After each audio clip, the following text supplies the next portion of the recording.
E outro ponto que a gente trouxe nesse experimento foi como medir o medo, né? Então, muitas vezes a gente vê essa medição por volta ali de um self-report, né? Um questionário, e o objetivo era trazer algo mais focado numa tecnologia. Então, utilizamos ali uma tecnologia, uma plataforma chamada Face Reader. Então, a partir da captura da imagem ali da pessoa, enquanto ela está passando pelo experimento, esse Face Reader ele consegue determinar as emoções básicas ali da pessoa.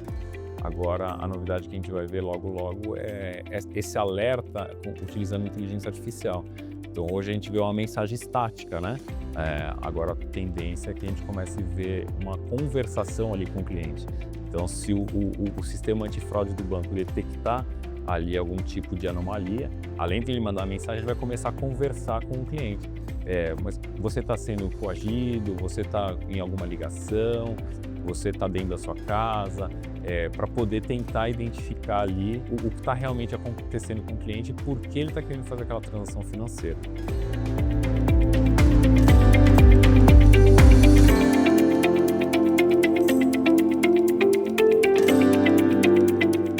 Olá, estamos iniciando mais um episódio do FGV Marketing Talks por trás do paper.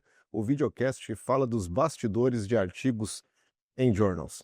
Hoje eu estou com o professor Marco Terlizzi, Marco que é professor aqui da escola. Bem-vindo, Marco. Muito bem, obrigado, Zambari, obrigado pelo convite, é um prazer estar aqui com você. Prazer é nosso. Então vamos lá, Marco. Hoje nós vamos falar sobre o seu artigo que se chama The Unexplored Consequences of Fear in Mobile Banking Privacy, de sua autoria, da Laura Brandimart, Susan Brown e o professor Otávio Sanches. É publicado esse ano, né, no Information Technology and People. Então, Marco, vamos começar. Esse artigo, ele fala sobre o quê? O que ele traz para nós? Tá bom. Esse artigo ele está focado em privacidade de dados, né? Então ele busca resolver uma questão que eu tinha no meu trabalho, porque além de ser professor aqui na FGV, eu trabalho no Banco Itaú. Então esse paper ele aborda duas questões, né? Tanto do ponto de vista prático quanto do ponto de vista teórico. Então, do ponto de vista prático, eu observo aqui lá no banco, eu sou auditor. E lá a gente tem uma questão muito específica, né, com relação à prevenção a fraudes e golpes. Esse é o tema que eu atuo. E quando a gente fala especificamente sobre golpes, né, eu observo muitos clientes caindo em golpes porque eles são envolvidos ali pelos golpistas, pelos fraudadores e acabam passando suas informações, né? Isso impacta muito a privacidade de dados. Então esse paper ele vem falar sobre o tema de privacidade de dados, mais especificamente focado em mobile banking. Excelente. E se eu te perguntar qual é o principal achado do artigo, ou os principais achados, quais seriam? Tá bom?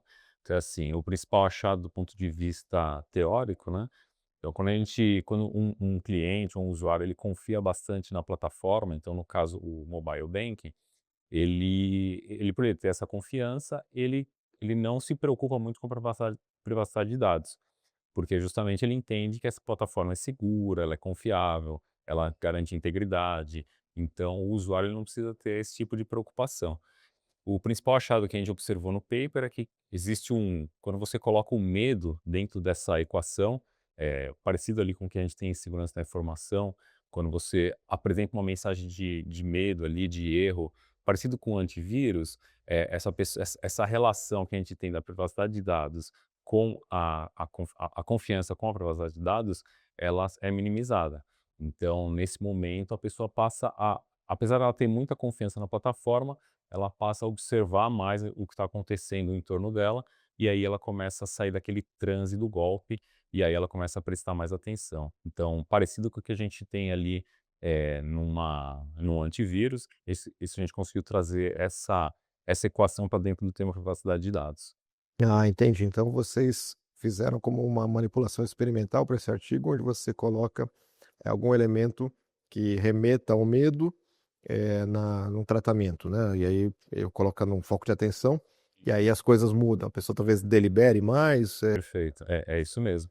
Então, o que a gente fez foi trazer ali, quando a gente olha, então, olhando ali o gap prático, né, justamente é isso, é como a gente tira ali o golpista desse transe, né, desse foco, e do ponto de vista prático, do ponto de vista teórico, o que a gente fez ali foi entender um pouquinho como é que o medo podia entrar nessa equação, e a gente tem a teoria da proteção. Ela é muito utilizada ali nos sistemas, na disciplina de segurança da informação, mas ela era pouco utilizada em privacidade de dados. Então, esse é o primeiro elemento que a gente traz do ponto de vista teórico. E outro ponto que a gente trouxe nesse experimento foi, como medir o medo, né. Então, muitas vezes a gente vê essa medição por volta ali de um self-report, né, um questionário, e o objetivo era trazer algo, mais focado numa tecnologia, então utilizamos ali uma tecnologia uma plataforma chamada Face Reader. Então, a partir da captura da imagem ali da pessoa, enquanto ela está passando pelo experimento, esse face reader ele consegue determinar as emoções básicas ali da pessoa. Então, tristeza, raiva, surpresa, inclusive o medo. Captura o medo ali pela Exato. face. Então a ideia era capturar o medo também de uma forma não invasiva. Esse era outro gap que a gente queria cobrir com esse artigo. Aí também, acho que, pelo que eu estou entendendo, conciliando autodeclaração com algo que é mais espontâneo, mais natural, tá para uma espécie de triangulação, né? É isso mesmo. Então a gente fez as 2 capturas, tanto a autorresposta quanto a captura da imagem. Muito bom. E aí, só para tangibilizar, quando a gente fala em privacidade, envolve quando a pessoa está transmitindo dados ou incluindo, é isso? Numa situação dessa, receber ou não uma mensagem que desperte, né, o que dê um start ali pro medo, é essa situação. É isso mesmo. Muito bom. E aí você mencionou uma coisa ali no começo da fala, né, quando a gente começou a conversar, que é bem interessante, né, que você, trabalha, né, na área de auditoria num banco, e que você também, né, está tratando isso num paper acadêmico, e não é tão comum a gente ter aqui, né, no videocast, alguém que está direto ali no seu dia a dia, né, na prática, e também fazendo pesquisa, né, de alto impacto. Como é que é isso, né? O que que disparou essa pergunta de pesquisa? Foi a sua prática? Você identificou isso como uma necessidade? Ou foi um gap teórico de literatura? Um pouco dos 2, e como é que uma coisa conversa com a outra? Tá bom. Foi um pouco dos 2. Agora essa pesquisa especificamente eu desenvolvi durante o meu doutorado. Então, durante o doutorado, o professor Otávio, né, que foi o meu orientador, ele tinha ali o contato com a professora Sue Brown, na Universidade do Arizona. Então, o meu objetivo era realmente fazer a bolsa sanduíche. Então eu tirei 6 meses ali de licença não remunerada do banco, né, para poder viajar para a universidade e focar realmente na pesquisa. Então foi ali que eu me dediquei, focado, né, realmente na pesquisa. Então, realmente fazer as 2 coisas, né, pesquisa e o trabalho é algo bastante, eh, ambicioso e demanda bastante tempo, né. Então, esses 6 meses focado ali com a orientação da Subral, e aí ela alocou para mim comigo ali, como coautora, a professora Laura Brandi Martins, que ela é especialista em privacidade de dados. Então ela ficou me orientando durante esse período, né.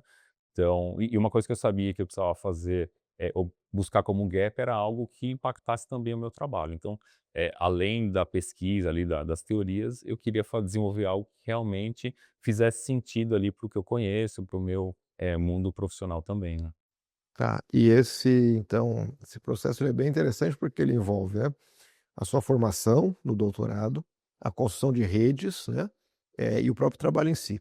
Esse já era o seu tema? Você já tinha interessado como pergunta de pesquisa ao ir para o estágio de sanduíche? Ou foi algo que acabou sendo construído lá de alguma forma, né? Claro que eu tenho certeza que lá amadureceu, mas você já saiu, né, daqui, isso já era o seu tema de tese, qualificado? Como é que foi um pouco essa construção aí do assunto? Tá bom, já era, né, eu fiz a qualificação aqui no Brasil, organizei a proposta, né, mesmo porque eu precisava mandar a proposta ali pra Universidade do Arizona. Então a proposta já estava feita, a qualificação já estava concluída, então a ideia foi lá realmente para executar a pesquisa, né.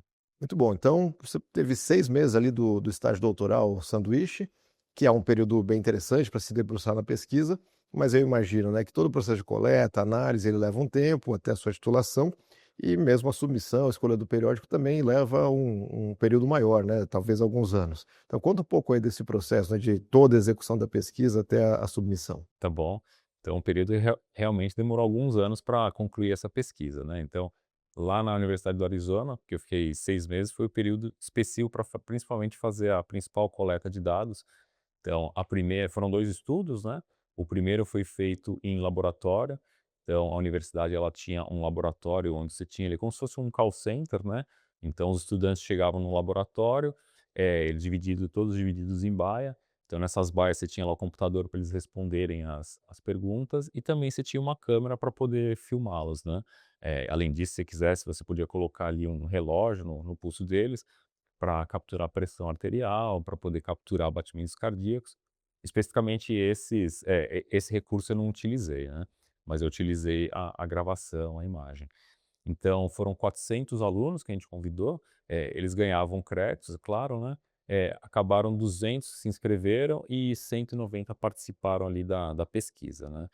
E aí o processo de coleta ele até que foi um pouco lento, né, porque eu precisava fazer diversas sessões, não dava para atender todos de uma vez só, mesmo porque o aluno tinha que chegar em sala, ele tinha que trazer o celular dele, né, então em cada mesa ali, cada baia eu colocava ali um suporte para ele poder colocar o celular dele, e aí o processo de coleta era assim, né, ele chegava, sentava, começava a responder ali o questionário. No começo era um quiz ali de marcas, meio que uma brincadeira para ele se soltar, né, destravar e começar a relaxar ali as expressões faciais, isso era importante. Depois disso a gente fazia ali tentava enganar, né, ele com um tipo de um phishing, né.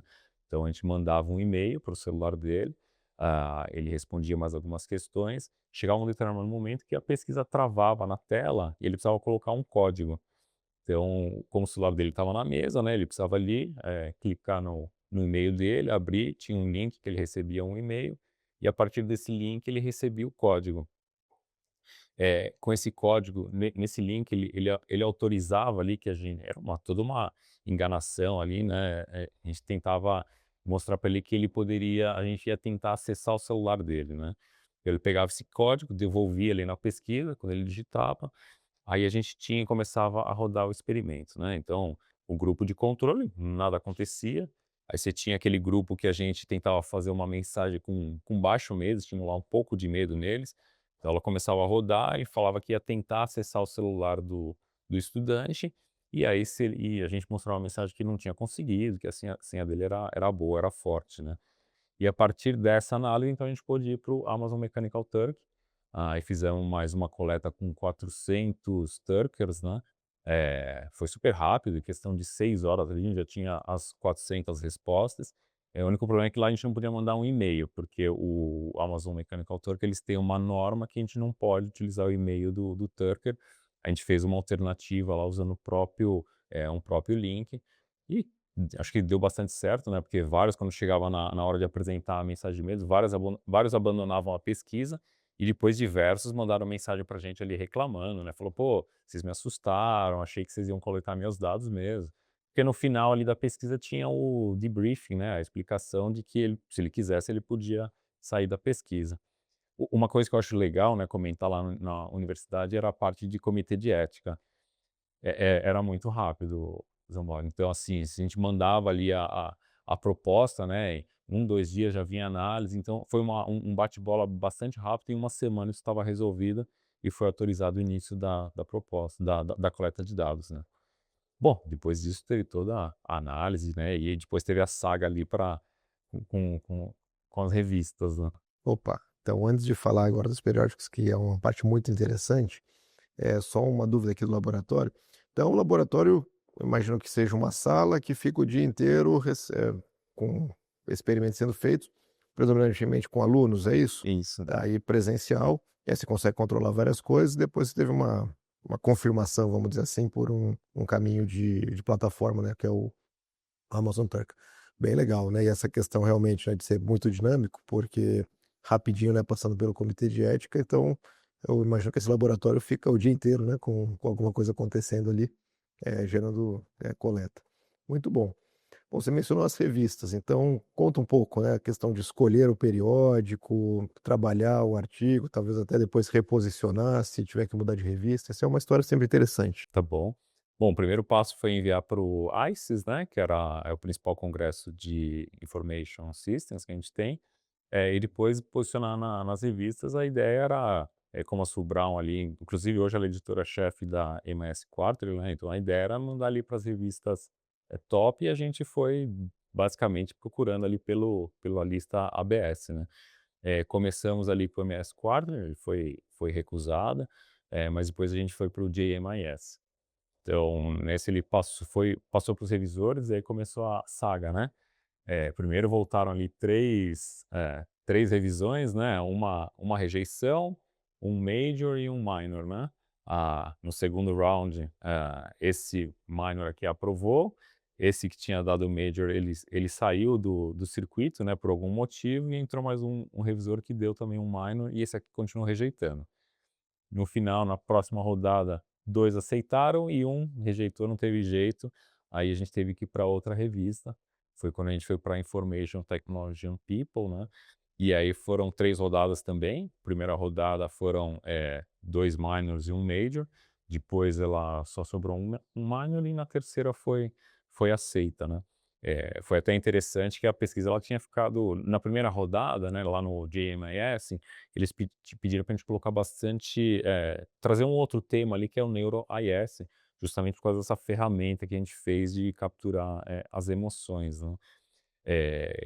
Melhoramos o artigo, ele ficou ele ia ficando cada vez maior, né.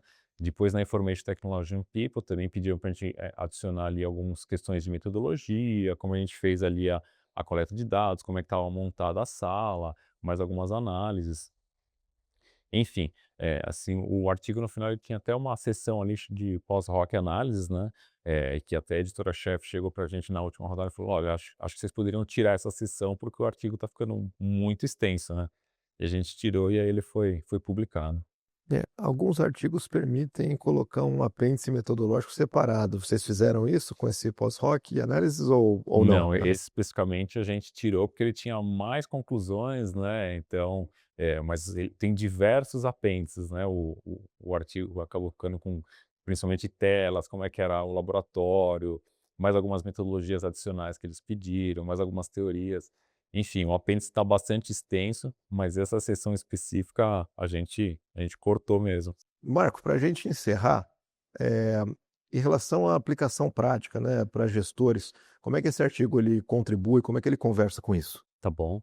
Bom, acho que na prática o mais importante, assim, como foi focado em mobile banking, então ele pode ser utilizado para os gestores de tecnologia, mais especificamente aqueles que, eh, fazem transações financeiras ali com seus clientes, né.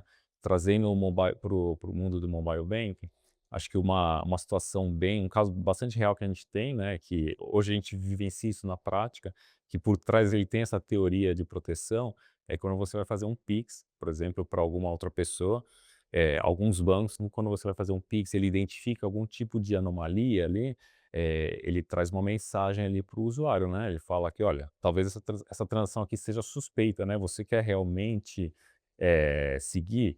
Então, isso tem uma teoria por trás, né, as pessoas essa mensagem é importante, porque as pessoas elas estão envolvidas ali com o golpista, isso faz elas pararem, refletirem e realmente saírem do transe. Então isso já existe, agora a novidade que a gente vai ver logo logo é esse alerta utilizando inteligência artificial. Então hoje a gente vê uma mensagem estática, né, agora a tendência é que a gente comece a ver uma conversação ali com o cliente. Então se o sistema antifraude do banco detectar ali algum tipo de anomalia, além de ele mandar a mensagem, ele vai começar a conversar com o cliente. "Mas você está sendo coagido? Você está em alguma ligação? Você está dentro da sua casa, para poder tentar identificar ali o que está realmente acontecendo com o cliente e por que ele está querendo fazer aquela transação financeira. Então, por trás ali, para os bastidores, a gente tem algum tipo de reflexão cognitiva que a gente faz para realmente parar com aquela transação e realmente evitar um golpe. Então, vai ser um IA agente, quase como uma pessoa ali tentando, fazer a pessoa pelo menos refletir sobre o que está acontecendo, ou até se tiver, tipo, algum tipo de coação, manifestar que precisa de ajuda, né, alguma coisa assim. Exato, é isso mesmo. Muito bom. É sensacional, parabéns pelo artigo. A gente poderia falar muito ainda sobre esse assunto, mas enfim, a gente pode pensar numa próxima. Obrigadão, viu, Marco? Muito bom. Obrigado, Zambola. Obrigado pelo convite.